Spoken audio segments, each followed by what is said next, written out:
Hello, আজকে আবার চলে এলাম একটা রেসিপি নিয়ে। শনিবার হলেই বড্ড বিরক্ত লাগে, কি রান্না করব চিন্তা করে করে আর পারি না।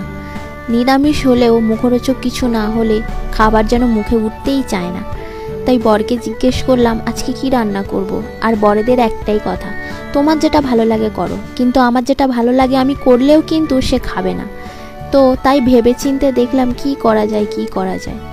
তো ভাবলাম যে আজকে একটু ছাতুর পুর ভরা পরোটা করি। অ্যাকচুয়ালি ভেবেছিলাম একটু লুচি করব ছাতুর পুর দিয়ে, পুরি যেটা বলে, কিন্তু পুরিতে বা লুচিতে অনেকটা পরিমাণে তেল থাকে, তো আমার বরের কিন্তু তেল বেশি খাওয়া মানা। তো তাই ভেবে দেখলাম কি করা যায়। হ্যাঁ, পরোটা করলে পরোটাতে একটু তেল কমই লাগে, তো তার থেকেও কম তেল দিয়ে আমি পরোটাটা আজকে ভাজবো। এখানে দেখো আমি একটু জোয়ান দিয়ে আটা ময়দা পাইল ছিল সেটাকে মেখে নিলাম। তো ওটা মেখে ঢাকা দিয়ে রাখার পর এখানে আমি ছাতুর পুরটা রেডি করব বলে চলে এসেছি। ফার্স্টেই একটা পাত্রে ছাতু নিয়ে নিয়েছি, তাতে খানিকটা নুন, একটু আদা গ্রেট করে রেখেছিলাম সেটাই দিয়ে দিলাম। আর এখানে অনেক রকম মশলা মিক্স করা ছিল, সেই মিক্স মশলাটাই এতে দিলাম। হালকা করে চিনি দিলাম আর একটু সর্ষের তেল দিলাম, যাতে ছাতুর একটা যে ভ্যাপসা গন্ধ সেই গন্ধটা না থাকে। তো এটাকে ভালো করে শুকনো হাতে আগে মিক্স করে নিতে হবে। তারপর এতে সামান্য পরিমাণ জল দিয়ে শুকনো করে মাখতে হবে। আটার মতো করে মাখলে চলবে না, এতে হালকা করে জল দিয়ে মাখতে হবে।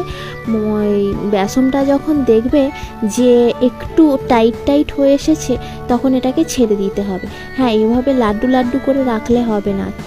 ময়দার ভিতরে ছাতুটা যখন দেয়া হবে তখন ছাতুটা গুঁড়ো করেই দেয়া হবে, কারণ লেচিটার ভিতরে চারিদিকে যেন ওটা স্প্রেড হয়ে যায়, না হলে ডালা পাকিয়ে গেলে বেলতে গেলেই কিন্তু ফেটে যাবে।